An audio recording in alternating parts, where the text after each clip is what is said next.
एक शायर ने बड़ी अच्छी बात कही इश्क के बारे में, लेकिन यहाँ अप्लाई होती है। उसने कहा, वो नहीं मेरा सही, उससे मोहब्बत है तो है। भाई किसी से मोहब्बत है, नहीं हो पाया मेरा, कोई बात नहीं। वो नहीं मेरा मगर उससे मोहब्बत है तो है। अब ये रस्मों और रिवाजों से बगावत है तो है। अगर मैंने एक सही बात कह दी और वो रस्म रिवाज के खिलाफ है तो है, मैं क्यों डरूंगा। जो मुझे ठीक लगा, अपने ईमान के मुताबिक लगा, मैंने कहा वो मैं करूंगा। तो जो बात मुझे अपनी ओर से शुरुआत में कहनी थी, मैंने आपसे, तनाव रहता ही होगा, पढ़ते होंगे, टेंशन होती होगी, कितना पढ़ें, टाइम मैनेजमेंट कैसे करें, ये सवाल भी आपके सामने। मैं आपसे, देखिए मेरा काम चीज़ों को आसान करना है। मैं दिल्ली में पढ़ाता हूँ आईएएस के बच्चों को, तो मैं उनको भी ये कहता हूँ कि चीज़ें मुश्किल तो कोई भी कर सकता है, चीज़ें आसान करना मुश्किल है, और हमें तो चीज़ें आसान करनी है। इस दुनिया में कोई भी ऐसा एग्ज़ाम नहीं जिसके लिए आपको 24 घंटे पढ़ने की ज़रूरत है। अगर आप दिन में 8, 10, एक लेवल के बाद 12 घंटे पढ़ते हैं तो ये बहुत है। इसलिए मैं आपसे कह रहा हूँ, शुरुआत के लिए 8 घंटे की पढ़ाई, 8 घंटे की नींद और 8 घंटे बाकी सब चीज़ें, खेलना कूदना, वो बहुत ज़रूरी है। यहीं से बात आती है मोटिवेशन की। एक ही है कि हमारा मोटिवेशन हमेशा कैसे रहे, और एक ये कि कभी कभी स्ट्रेस ज़्यादा हो जाता है, उस समय हम कैसे मैनेज करें। आपकी उम्र में स्ट्रेस ज़्यादा होने की वजह यह भी है कि आपके हार्मोन्स इस उम्र में ज़्यादा, उनमें वाइब्रेशंस होते हैं, तो मूड स्विंग ज़्यादा होते हैं। जैसे जैसे आप मैच्योर होते जाएंगे उम्र के साथ, आपके मूड स्विंग्स कम हो जाएंगे। जैसे आपके पेरेंट्स हैं, आप देखेंगे, स्पेशली फादर को आप देखेंगे, आपके फादर आमतौर पर इमोशनल बातों से बहुत प्रभावित नहीं होते होंगे। जैसे आप कहेंगे, पापा आज मेरी फ्रेंड ने मुझे छोड़ दिया, पापा कहेंगे कोई बात नहीं। आपके अंदर से आंसू छूट रहे हैं, आपका मन कर रहा है मैं क्या कर लूं, आग लगा दूं, जंगल में जाके क्या कर दूं, इमोशंस ऐसे उछल रहे हैं आपके। पापा क्या बोल रहे हैं, कोई बात नहीं, कोई और मिल जाएगा उससे बेहतर, ठीक है। ऐसा नहीं कि बहुत अभ्यास किया उन्होंने। उम्र बढ़ने के साथ साथ हमारे हार्मोन्स का बैलेंस चेंज होता है और आप बहुत मैच्योर हो जाते हैं। मैच्योर होने का सबसे बेसिक मतलब है कि आप किसी इमोशन में बह नहीं जाते, आप खुद के ऊपर कंट्रोल बेहतर रख पाते हैं। तो उम्र के साथ होगा। लेकिन अभी जैसे डिमोटिवेशन आपको होता होगा, करियर को लेकर सवाल मन में आता होगा कि आईएएस बनूं तो कैसे बनूं, कितना पढ़ूं, कितना ना पढ़ूं, ये सब सवाल आते होंगे। मैं तो आईएएस के लिए पढ़ाता हूं। अगर आप आईएएस की तैयारी करेंगे तो इनडायरेक्टली कहीं ना कहीं मुझे उससे फायदा ही होगा। पर ईमानदारी की बात यह है कि वो अकेला रास्ता नहीं है। एक बात को ठीक से, आईएएस बनने का मजा क्या है कि आपका सोचने का तरीका बहुत साइंटिफिक हो जाता है। आप फैक्ट्स पे बात करते हैं, तथ्यों पे बात करते हैं, आर्गुमेंट से बात करते हैं, इमोशन से बात नहीं करते हैं, समझदारी से बात करते हैं। हमारे देश में जो आबादी है, वो आबादी, अब सेंसस जब भी होगा पता लगेगा, पर हम मान के चलते हैं कि वो आबादी लगभग 145 करोड़ के आसपास इस समय हो चुकी है। पूरे इंडिया की बात अगर हम करें, 145 करोड़ में से अगर मैं कहूं कि जो लोग 21 साल या 18 साल से मान लीजिए 30 की उम्र के बीच में है, इन 12 साल में है, मेरे ख्याल से ये आबादी भी कम से कम 12, 15, 20 करोड़ के आसपास तो होगी ही होगी। अगर ये 20 करोड़ लोग सोचे कि मैं आईएएस बनना है, या इनमें आधे भी सोच लें, 10 करोड़ सोच लें, आपको ये समझना है कि आईएएस पूरे भारत में कुल मिला के 6000 होते हैं, जिनमें से भी 5000 लोग हैं। आईपीएस भी इतने ही होते हैं, 5-6 हजार के बीच में होते हैं। अगर 10 करोड़ लोग सपना देखेंगे उन नौकरियों का, अगर मैं सारी सिविल सर्विसेज मिला लूं, सेंटर की, स्टेट की, सब मिला लूं, तो सेंटर की कुल 20 सर्विसेज मान लीजिए, सबका कार्डर अगर हम 5000 भी एवरेज रखें तो 1 लाख लोग होंगे। आपके स्टेट का मान लें, स्टेट में मान लेता हूं कि 2-3 हजार लोग होंगे जो सरकारी नौकरी में ठीक पद पे होंगे। उससे ज़्यादा का तो कार्डर नहीं होना चाहिए, क्योंकि स्टेट बहुत छोटा आपका है, आबादी बहुत कम है। तो जो नौकरियां कुल मिला के 10-12 हजार हैं, अगर देश का हर युवा सोचे कि मुझे उसी में आना है, तो इसका मतलब है कि हम एक ऐसे रास्ते पे जा रहे हैं जिसमें डिप्रेशन होने की संभावना बहुत ज़्यादा है, एंग्जाइटी होने की संभावना बहुत ज़्यादा है, बहुत लोगों को हारना भी पड़ेगा, बहुत लोगों को हासिल नहीं हो पाएगा वो सब। तो मैं जो आपसे कहना चाह रहा हूं, सरकारी नौकरी ठीक है, कोशिश करने में बुराई नहीं है, सरकारी नौकरी में कुछ चीजें अच्छी होती हैं, पर अपने मन से ये बात निकाल दीजिए कि मुझे केवल और केवल सरकारी नौकरी में ही जाना है। दुनिया में तमाम रास्ते हैं और मैं कुछ रास्ते आपको हिंट करता हूं इस चीज का। जैसे मैं खुद एक एग्जांपल हूं, मैं सरकारी नौकरी में रहा, मैं दिल्ली यूनिवर्सिटी में लेक्चरर था, पहले असिस्टेंट प्रोफेसर था, 2 कॉलेजेस में पढ़ाया मैंने वहां। फिर आईएएस का एग्जाम दिया, सिलेक्ट हो गया, उसमें 6-7 महीने वहां नौकरी की, फिर वो भी छोड़ा। अब मैं अपना काम करता हूं, सेल्फ एम्प्लॉयड हूं।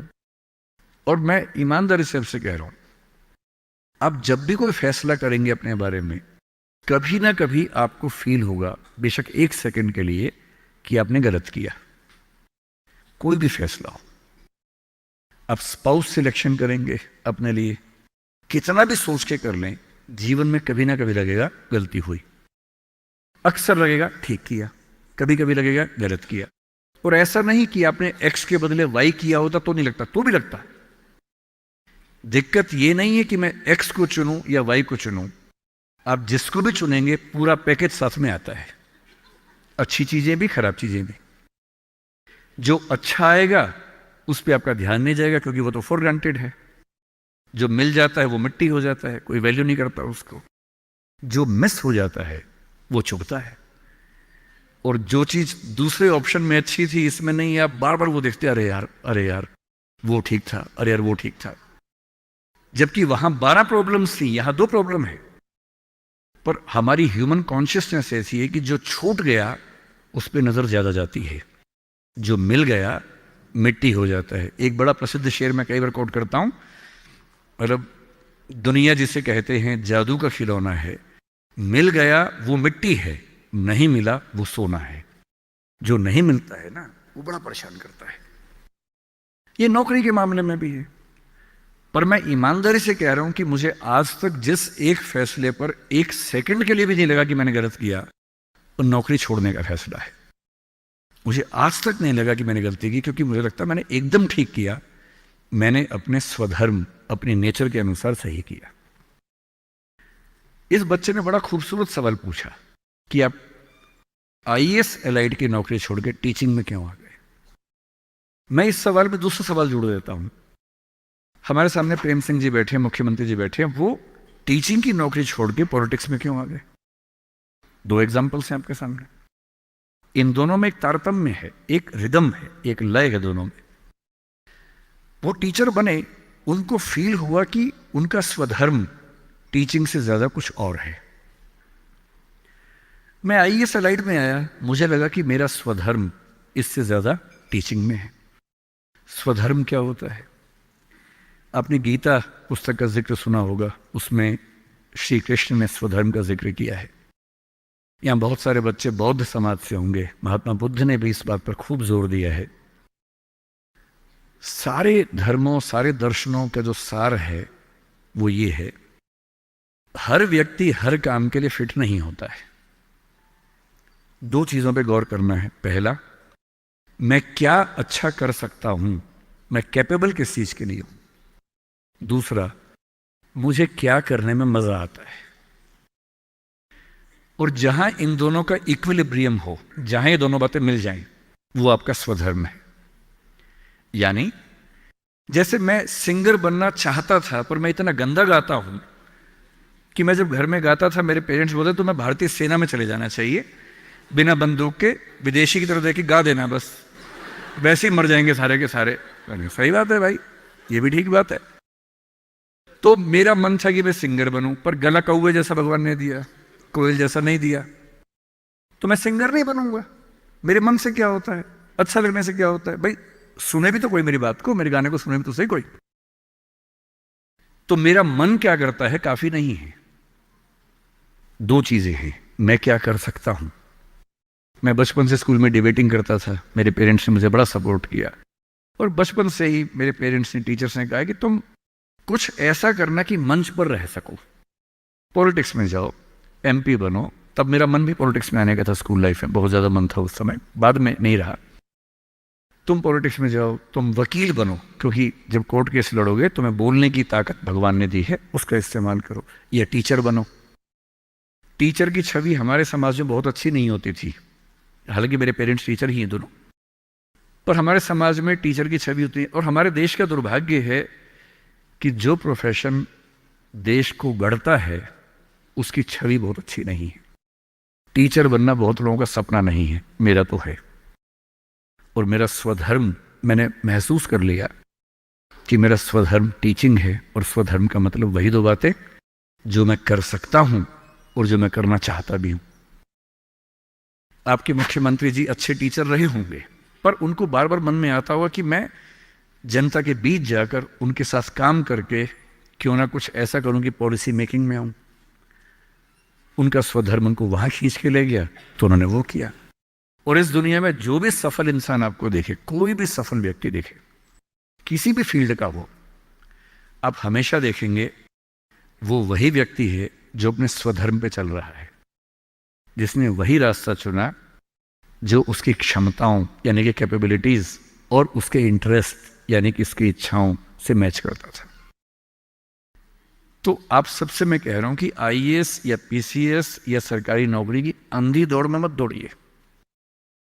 मैंने बहुत सरकारी नौकरी वालों को देखा है दुखी रहते हुए। सरकारी नौकरी में है, अच्छा वेतन है, तब भी दुखी है, क्योंकि वो नहीं कर पा रहे जो दरअसल करना चाहते थे। सरकारी नौकरी में क्या होता है? सुरक्षा मिलती है, सेफ्टी होती है, सिक्योरिटी होती है, सम्मान मिलता है, समाज के लोग पूछते हैं आपको कि आप सरकारी नौकरी में हैं। गस्टेड ऑफिसर होंगे तो स्टैंप लगा के साइन करने की ताकत आ जाती है। आप